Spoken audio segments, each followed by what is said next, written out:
Archaeologists have uncovered the tombs of pharaohs. They have excavated the walls of Jericho. They have mapped the temples of Babylon stone by stone. History leaves footprints. You can follow them.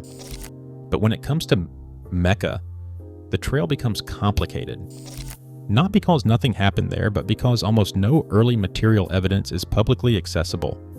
No confirmed mosque remains from Muhammad's lifetime have been excavated and published in peer-reviewed archaeological journals. No large-scale open international digs have taken place in the city's oldest layers. And that raises a question. What can archaeology actually tell us about early Islam, and what can't it? The story of ancient cities is often told in stone.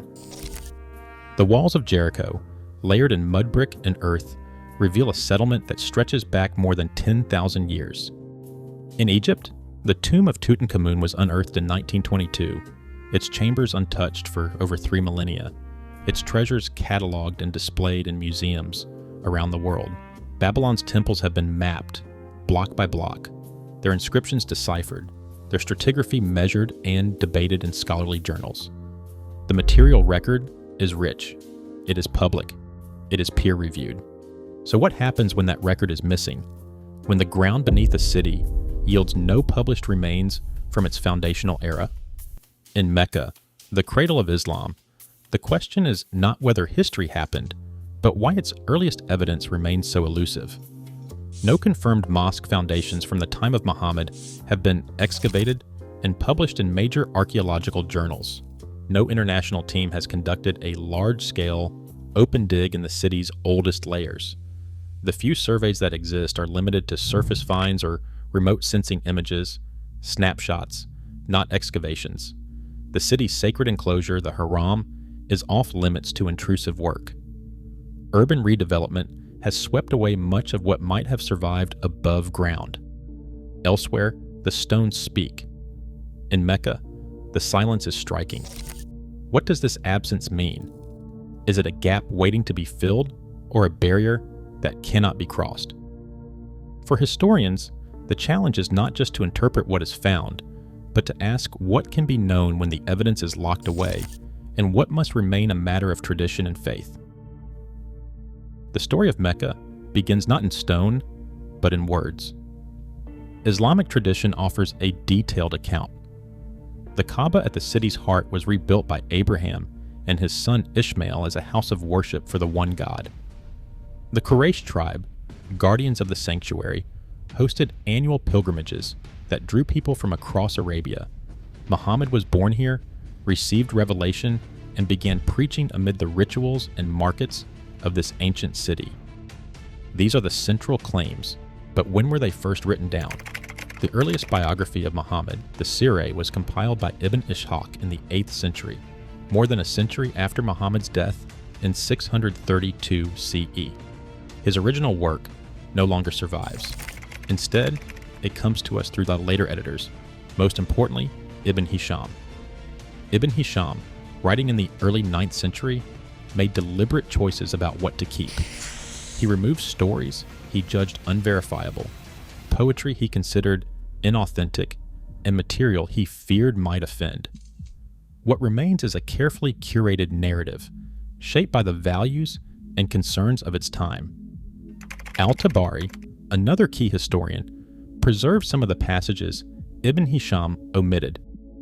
His approach was different. He often presented multiple versions of an event, leaving it to the reader to weigh their reliability. The chain of transmission who told what to whom was recorded, but always at a distance from the events themselves. The result is a tradition layered by memory, shaped by editors and finally fixed in manuscript centuries after the fact. So what does this mean for the historian?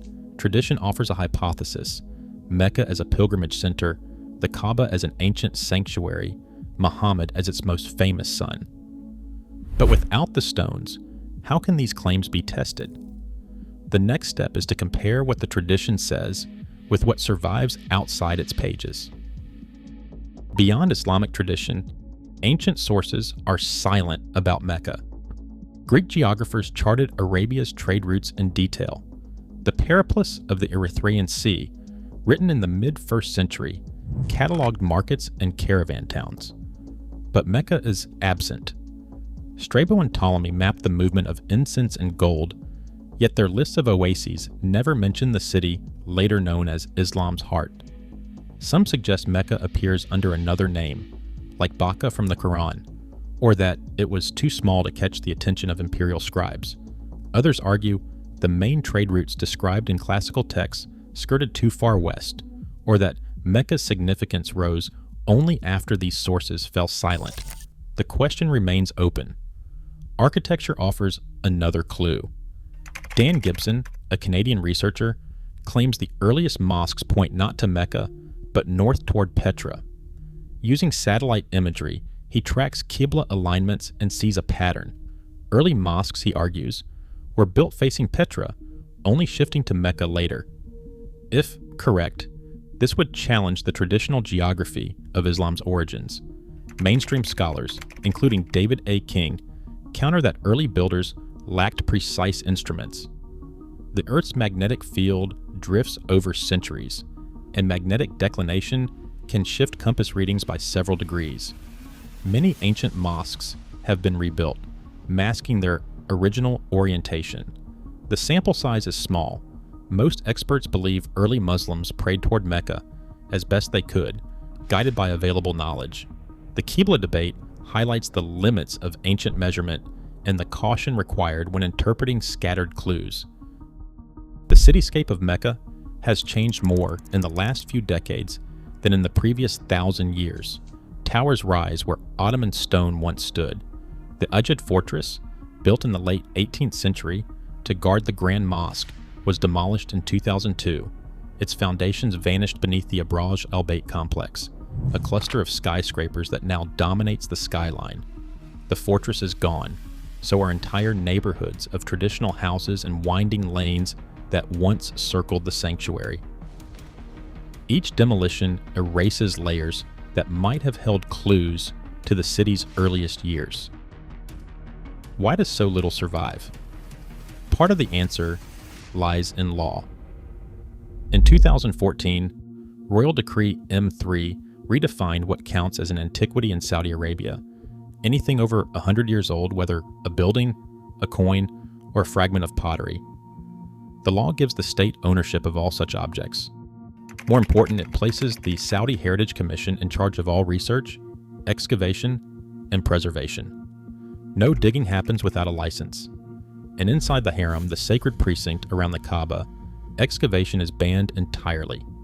The ground beneath the holy mosque is off limits, protected by both religious tradition and legal decree. The rationale is clear: to preserve the sanctity of the site and to accommodate millions of pilgrims each year. But the result is a paradox.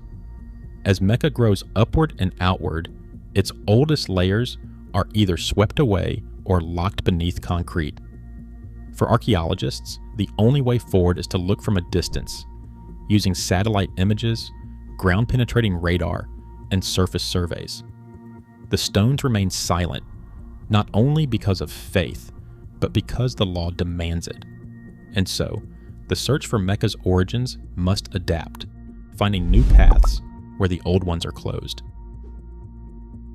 Archaeology adapts when the ground will not yield. Along the old pilgrimage road between Mecca and Medina, a new approach is taking shape.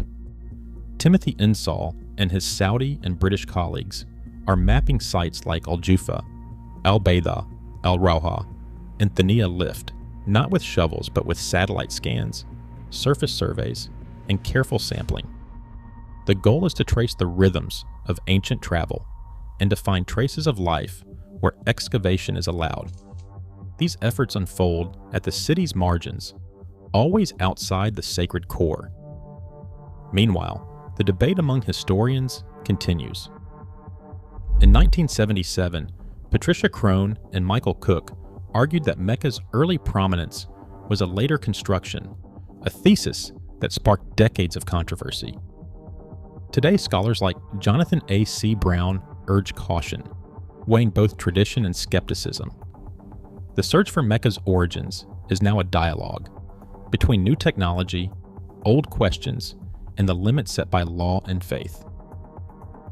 History leaves footprints. You can follow them. In the absence of excavated ruins beneath Mecca, the trail leads outward to places where evidence survives in stone and metal.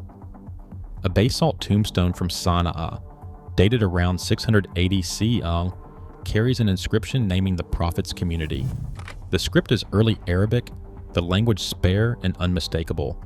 This is not legend or memory, it is a message from the first generation of believers, carved into rock. Coins offer another signal. Beginning in the late 7th century, Umayyad caliphs issued gold dinars and silver dirhams, stamped with the Bismillah, the phrase, in the name of God, and soon after with the names of caliphs themselves. These coins circulated from Arabia to North Africa, marking the spread of a new political and religious order. They are datable, tangible, and hard to dispute. Mosques, too, far from Mecca, begin to align their prayer niches, the Qibla, toward the city. By the middle of the 7th century, surveys show a growing consistency in orientation. Not perfect, but purposeful. The pattern is visible across provinces, suggesting that Mecca's role as a spiritual anchor was already recognized by distant communities. The stones may be silent in Mecca, but in distant lands, they speak. In Mecca, unanswered questions echo beneath sacred stone. But are ruins the only measure of truth? When evidence is hidden or erased, history demands humility, not certainty. Today, the challenge remains. How do we balance faith, tradition, and evidence when the ground beneath our feet refuses to yield its secrets?